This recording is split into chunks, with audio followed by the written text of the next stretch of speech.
Maqaan kee Yaadanuu Waganee jedhama. Kan dhufne Booranarraati.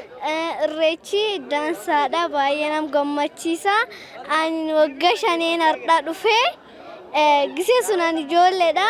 Akkas inu baanne amma garuu guddoo nama gammachiisa yaa jaaladhe waggaa dhuftulleen akkitti irreeffatan akki warri Oromoo itti faarfatan wanni cufti dansaa in bareeda ayyaa jaaladhe.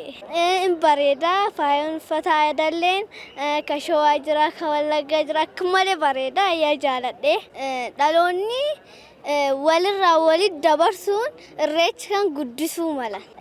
Dhaloonni dhaloota dabarsuun irreechi kun guddachuu mala. Jedhee yaada namni tasgabbii nam simachuusaa wayaa adda addaa uffatanii aadaa fi asitti dhufanii taphachuu fi nam kabajuu isaanii baay'ee natti tolee gammadeera. Dhaloonni dhalootaaf dabarsanii warri durii jiraniif amma tokko miti dhalootii dhalootaaf dabarsuu qaban.